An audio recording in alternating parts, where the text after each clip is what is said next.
नमस्कार दोस्तों, स्वागत है आप सभी लोगों का स्टडी ग्लोब्स पर। आज हम लोग एक ऐसे ऑपरेशन के बारे में बात करने जा रहे हैं जिस पर ज्यादातर जिक्र नहीं किया जाता है। बहुत कम जिक्र और बहुत कम सेशंस आप लोगों को इस ऑपरेशन के ऊपर मिलेंगे।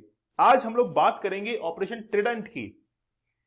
ट्रिडेंट मीन्स होता है त्रिशूल। शिव का जो त्रिशूल होता है उसके नाम पर ही इस ऑपरेशन का नाम रखा गया है। मैं बैकग्राउंड से आप लोगों को समझाने की कोशिश करूंगा, बिल्कुल बेसिक से आप लोगों को समझाने की कोशिश करूंगा कि आखिरकार हम लोगों को ऑपरेशन ट्रिडेंट को क्यों लॉन्च करना पड़ा और उसके कुछ दिन बाद ही ऑपरेशन पाइथन जो कि 8 दिसंबर 1971 को हमने लॉन्च किया। इन दोनों ऑपरेशंस के अंदर पाकिस्तान को निस्ते नाबूद किया और पाकिस्तान की जो कमर थी वो हमने तोड़ दी। लेकिन जरूरत क्या पड़ी और आखिरकार इंडियन नेवी ने किस तरीके से इस ऑपरेशन को अंजाम दिया, इस चीज को आज हम लोग डिस्कस करने वाले हैं। हाल ही में 4 दिसंबर को नेवी डे सेलिब्रेट किया गया है।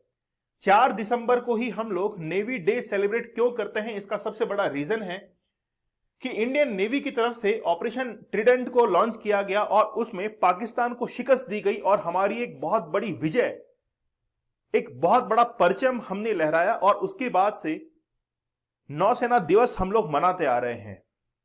कल नौसेना दिवस था और इसीलिए सेशन जो है वो आप लोगों के लिए लाया जा रहा है। तो चलिए बात करते हैं कि आखिरकार नेवी ने किस तरीके से परफॉर्म किया और इस ऑपरेशन को अंजाम दिया। इस ऑपरेशन के अगर बारे में बात करें तो हमारी तरफ से ऑपरेशन ट्रिडेंट के अंदर 3 जो वॉरशिप्स थी इसको हमने लॉन्च किया जो कि विद्युत क्लास की थी। इनके पास में एक शिप के पास में 4 मिसाइल्स तैनात थी, 2 एंटी सबमरीन्स और एक टैंकर जो है वो इसके अंदर शामिल था। ये इंडिया की तरफ से अटैक था और वो अटैक हुआ था कराची के ऊपर। एक रात वो जिस रात को इंतजार किया गया कि हम लोग कराची को पूरी तरीके से खत्म कर देंगे। भारतीय सेना इस चीज के अंदर इस काम के लिए इंतजार कर रही थी कि कब ये शाम हो और हम लोग कराची के ऊपर हमला कर दें। हमले की वजह जो है वो हम लोग जानेंगे कि ऐसा क्यों हो रहा था कि भारत इतना एग्रेसिव अपने आप को प्रेजेंट कर रहा था। लेकिन 1971 का वो समय जिस समय भारत के साथ में कोई भी देश खड़ा नहीं था। आज भारत के साथ में बहुत सारे देश खड़े हैं। यूएसएसआर खड़ा है, यूएसए खड़ा है, बांग्लादेश है। बहुत सारे देश जो है वो आज भारत के साथ में एक फ्रेंडशिप का परचम जो है वो फ्लैग वो लहराते हैं। कई मीटिंग्स होती है। लेकिन जिस समय 1971 के अंदर हम लोग पाकिस्तान से लड़ने जा रहे थे उस समय एक अकेला देश इजराइल वो भारत के साथ में था, यूएसएसआर वो भारत के साथ में था। इसके अलावा कोई भी देश जो है वो भारत के साथ में नहीं था। जिस समय हम लोग पाकिस्तान के साथ में लड़ रहे थे उस समय यूएसएसआर ने हमको शिप्स दी थी और जिसका जिक्र हम लोग यहां पर करने वाले हैं। ये विद्युत क्लास आप लोग जो शिप्स देख रहे हैं ये रशिया के थ्रू हमारे पास में पहुंची थी। इनका ये प्लान था कि हम लोग जो है वो नाइट के अंदर इस ऑपरेशन को अंजाम देंगे और कराची जो पोर्ट है इसको पूरी तरीके से बॉम्बिंग से खत्म कर देंगे। शाम को लगभग 5 से 6 बजे ये ऑपरेशन अंजाम दिया जाता है जिसमें भारत की तरफ से कोई भी कैजुअलिटी नहीं होती है। लेकिन पाकिस्तान लगभग 1000 के आसपास इसके अंदर अपने जो सोल्जर्स हैं इनको खो देता है। और इसी पूरे घटनाक्रम को आज हम लोग 4 दिसंबर को नेवी डे सेलिब्रेट करते हैं भारत के अंदर। सबसे पहले मैं आप लोगों को इतिहास से रूबरू करवाना चाहूंगा कि आखिरकार हुआ क्या है। देखिए, अगर हम लोग इंडिया के इंडिपेंडेंस की बात करें तब से लेकर भारत ने पाकिस्तान के साथ में 1965 में 1971 2 वॉर जो है वो लड़े हैं। लेकिन ये पार्टीशन जो है वो इस बात का गवाह है कि इस पार्टीशन ने भारत के अंदर हिंदू और मुस्लिम को 2 पार्ट के अंदर डिवाइड कर दिया था।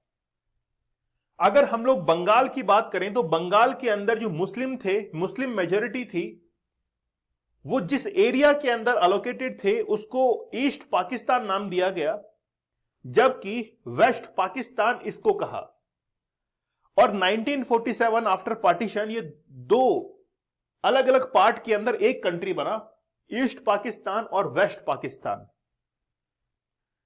कुछ कुछ समय बीतता है और एक व्यक्ति जिसको बांग्लादेश का मुक्तिदाता कहा जाता है, शेख मुजीबुर रहमान, शेख मुजीबुर रहमान जो है वो बांग्लादेश को आजाद करवाते हैं। लेकिन इतना आसान नहीं होता है बांग्लादेश को आजाद करवाना। पाकिस्तान जहां पर शासन था, डिक्टेटरशिप थी, मार्शल लॉ लगा हुआ था, वो हमेशा सैनिक शासन को ज्यादा प्रेफर करते थे। उनको यह पसंद नहीं था कि शेख मुजीबुर रहमान और तमाम जो नेता है वो बांग्लादेश की आजादी चाहें। मैं ज्यादा आपको लंबा चौड़ा विस्तार तो नहीं बताऊंगा क्योंकि मुझे ऑपरेशन ट्रिडेंट के बारे में बात करनी है, लेकिन एक बैकग्राउंड जो है वो बनाना जरूरी है। तो पाकिस्तान को यह चीज बर्दाश्त नहीं थी कि ईस्ट पाकिस्तान हमेशा अपनी मुक्ति के बारे में बात करे, क्योंकि उनकी तरफ से हमेशा ईस्ट पाकिस्तान के अंदर जीनोसाइड्स किए जाते थे, वहां पर महिलाओं के ऊपर अत्याचार किए जाते थे। और जनरल टिक्का जो कि जिसने बांग्लादेश के अंदर मतलब ईस्ट पाकिस्तान के अंदर जीनोसाइड करवाया था, वो इस चीज के लिए जिम्मेदार था। अब ये बात पहुंचती है भारत तक, और भारत इस समय ये जो सिनेरियो चल रहा था, ये मानसून का सीजन था। एम मानेकशॉ जो कि उस समय जनरल थे, उन्होंने उस समय ये बात जो है वो कही इंदिरा गांधी के सामने, और इंदिरा गांधी ने कहा कि हम लोग अभी क्या वॉर डिक्लेयर कर सकते हैं, क्या पाकिस्तान को वहां से एक्सक्लूड कर सकते हैं, वहां से बाहर निकाल सकते हैं। तो इस समय जनरल ने कहा कि नहीं, अभी हम लोगों के पास में वो ठीक समय नहीं है, क्योंकि बांग्लादेश के अंदर अभी मानसून चल रहा है और मानसून के अंदर हम लोग बांग्लादेश में कोई ऑपरेशन नहीं कर सकते हैं, हमको थोड़ा सा इंतजार करना पड़ेगा, और इंतजार के बाद हम लोग इस युद्ध को जीतेंगे। लेकिन हो सकता है कि इस समय अगर हम लोग ये युद्ध करें तो युद्ध जीत तो जाएंगे, काफी परेशानी आएगी, हो सकता है कि कोई सर्कमस्टांसेस क्रिएट हो, हार भी सकते हैं, लेकिन अगर मुझे थोड़ा समय दिया जाए तो मैं इस युद्ध को आपको जीत के दिखा दूंगा। उस समय 1971 के अंदर भारत ने मानसून के टाइम पर कोई भी इंटरप्शन नहीं किया, अच्छे समय का इंतजार किया गया, और अच्छे समय का इंतजार करने के बाद भारत ने अपनी तरफ से ऑपरेशन लॉन्च किया और बांग्लादेश को आजाद करवाने के लिए वहां पर भरसक प्रयास हम लोग करने लगे। यह बात पाकिस्तान को रास नहीं आती है, और पाकिस्तान यह कहता है कि भारत अगर यहां पर इंटरप्शन कर रहा है तो हमको भारत को दूसरी तरीके से डिस्टर्ब करना चाहिए। तो पाकिस्तान ने हमें यहां पर डिस्टर्ब करने का पूरी तरीके से प्लान बनाया, और गुजरात के अंदर जो एयरफोर्स बेस थे वहां पर उसने हमला करना शुरू कर दिया। दिसंबर का महीना जो है वो अब आने को है। ये फोटो आप लोग देख सकते हैं। इस फोटो के अंदर 1971 में फील्ड मार्शल सैम मानेकशॉ के साथ में ये जो ब्लैक यूनिफॉर्म में आप लोग जो व्यक्ति देख रहे हैं, इसी ने जबरदस्त कमाल दिखाया। इनका नाम है एडमिरल एस.एम. नंदा।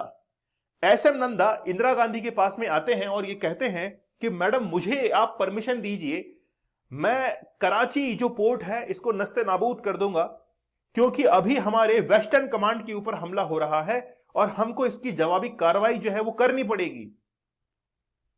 इसी ऑर्डर के अंदर इंदिरा गांधी ने एक समय तो मना किया, लेकिन बाद में परमिशन जो है वो एस.एम. नंदा को दे दी गई कि आप अपनी तरफ से जो भी कार्रवाई ठीक समझे वो कर सकते हैं, जिस तरीके से भी इस ऑपरेशन को लॉन्च करें वो आप लोग लॉन्च कर सकते हैं।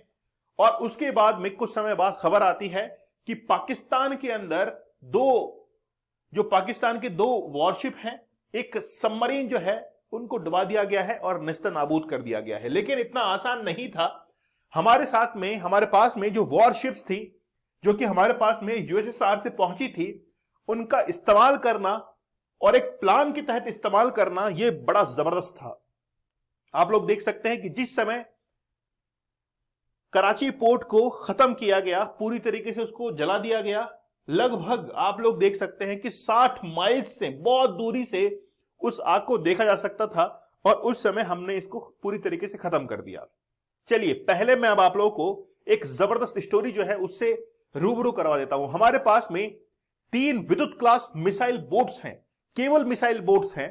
एक तो है आईएनएस निपात, आईएनएस निर्घट और आईएनएस वीर। ये 3 बोट जो है, जिसके पास में एक बोट के पास में 4-4 मिसाइल्स जो है वो तैनात हैं। इन बोट्स की खास बात यह थी कि हमने रशिया से हाल ही में ली, इनकी स्पीड जबरदस्त थी और हमारे पास में ऐसी कोई भी बोट नहीं थी जो कि मिसाइल को लॉन्च कर सके।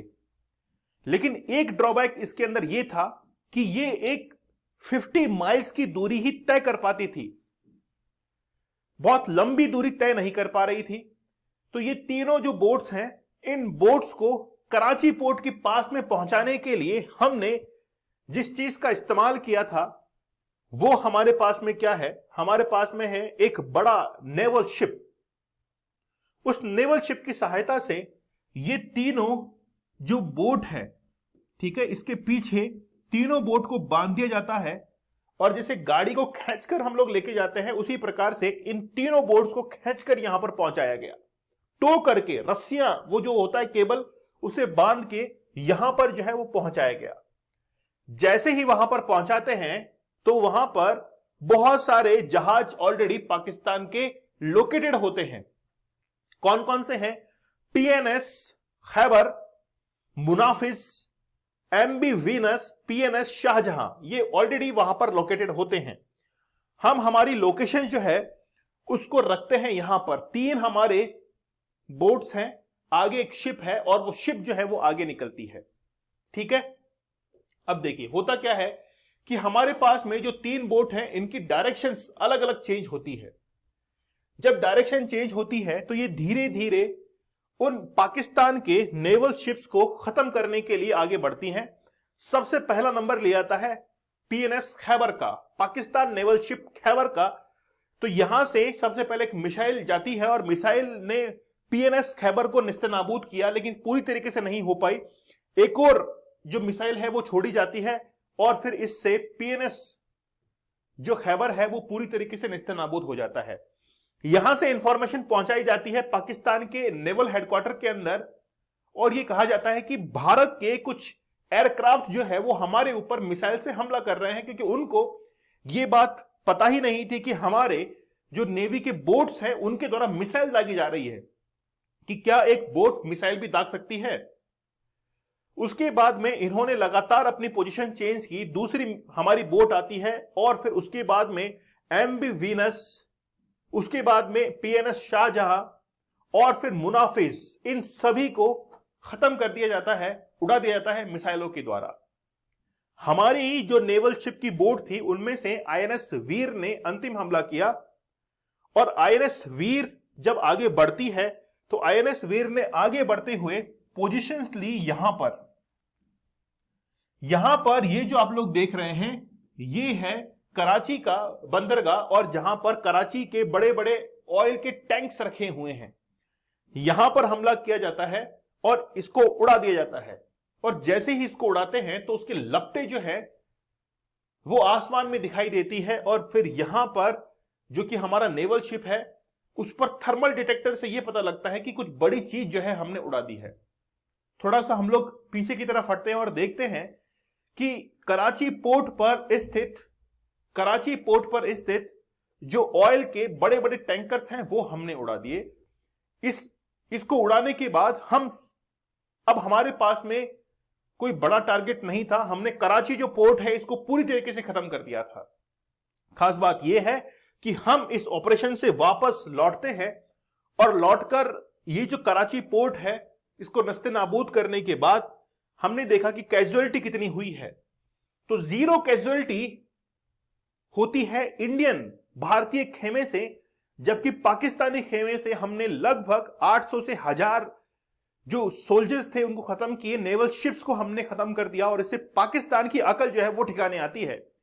पाकिस्तान को लगता है कि ये युद्ध जो है वो अब हम लोग नहीं जीत पाएंगे, लेकिन पाकिस्तान हड़बड़ाहट के अंदर अपने कुछ प्लेन्स जो है वो भेजता है ओखा पोर्ट पर और ओखा पोर्ट पर भेजने के बाद हमारा एक ओखा पोर्ट पर जो ऑयल का कंटेनर था उसको इसने उड़ाया।